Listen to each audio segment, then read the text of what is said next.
Hey guys, welcome to Brian's Garage. Today I want to talk to you about 68 to 72 A-body cowls.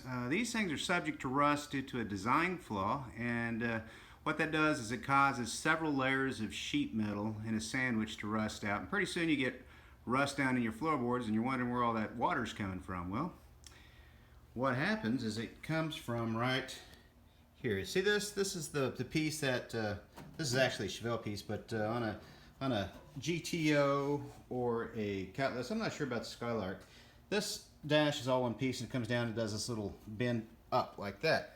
But you see that bend has a negative draft, so the water comes down and then goes back in that way. And then all this stuff under here, all the way across, that rusts out. And then it wicks and rusts the thing underneath and rusts the thing underneath, and pretty soon you got a hole all the way through several pieces of steel, including your lower pan, which is this guy down in here, right?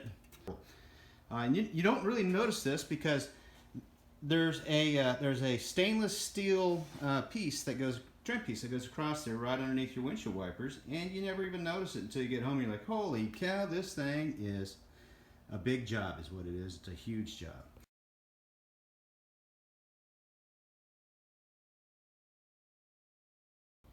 And you can see that was all rotted out, so that had to be replaced. They don't make these patch panels for this pan. I mean, you can buy the whole thing, the whole pan assembly with the top cowl and the bottom pan together, but then you're talking about a lot of welding. I wanted to keep as much of the original sheet metal in there as possible, so you can see I had to remake this piece here. And this is kind of a complex dude. I ended up having to make it out of 2 pieces. And then this piece I made separately, so I made it out of 6 pieces to replace what's messed up on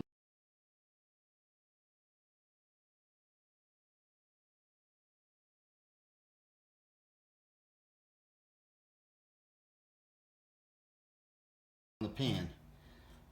Big job, big job. And on this side, I also had to replace this, well, I don't know what you'd call this corner post. This piece right here is new. That's the old piece. I redid that.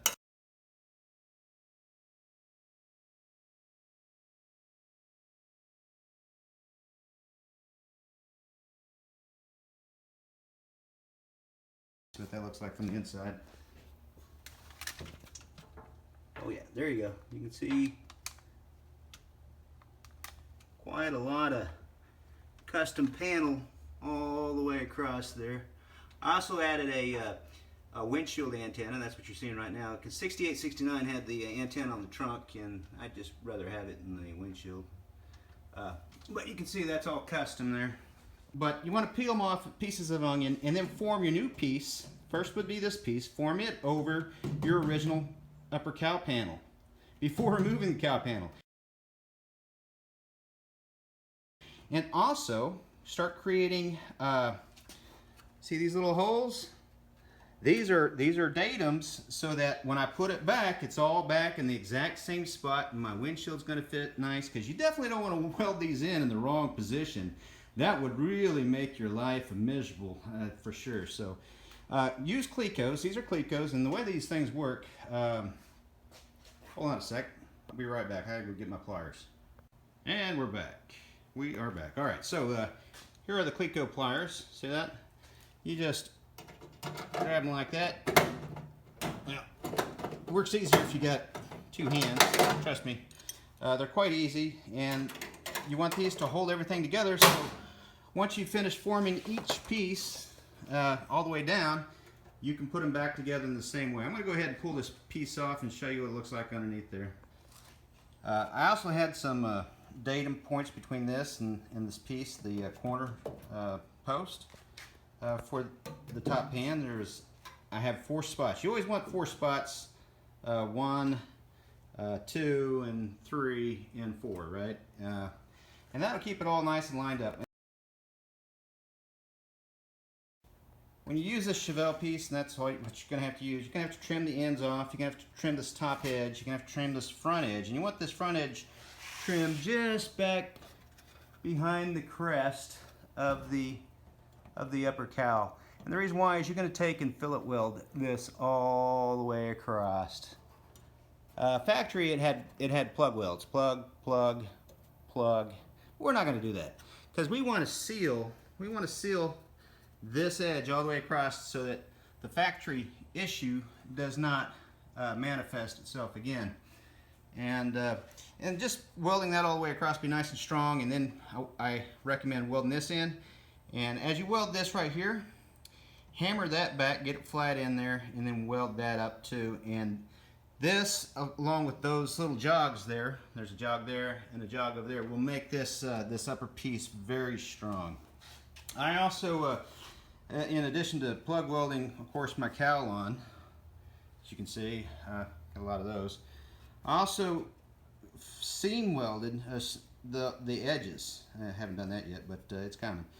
And the reason why is that if there's any failure of the seam sealer that goes in here, I don't want any water getting back up in there. So this is going to be completely sealed. That's going to be sealed all the way across, and this problem should never happen again. Now I've got it all welded in. I wanted to point out that I also cut off these tabs. I think there's 3 of them going across there. I cut off all 3 of those just so I can weld that solid. Now, there was also a divot in this part right here that is supposed to match the divot in the cowl, and I cut it off and then just welded it up solid as well. The reason why I cut it off is because it was making all this stand up proud right here, so I couldn't get this flush without getting rid of that. So anyway, and now the Chevelle dash is different, right? So you see how that's all metal there? That's how it is on the Lemans and the Skylark and the Cutlass. But the Chevelle, it just goes back to about here, and that's the height of it. And then all this is just vinyl dash, all right? So there's a lot more metal dash showing on the BOP cars, Buick Olds Pontiac. Anyway, so that means that once you cut the dash back to get rid of all the rust, because on BOP cars, this is all one piece, comes down to here and then kicks up. And of course all this was rotted completely away right here. This was toast. So I had to cut all this back all the way across, and I used a piece of tape. You probably saw that in the previous video, to try to keep my lines fairly straight and consistent. You will notice though, there's a gap. So we got to make a filler, fill that up. And one of the tricks is when you're putting in this filler, I use a magnet to keep everything aligned. Keep this surface down and this no higher than this, and all this at the same angle, right? And then I do this first. I put the spot welds on the bottom, and that pulls the top, because these spot welds will shrink, and it pulls the top up, right up against here. And I also hammer, or tap rather, with my Martin hammer. Keep everything nice and straight. That's this guy right here, right? Gotta have one of these.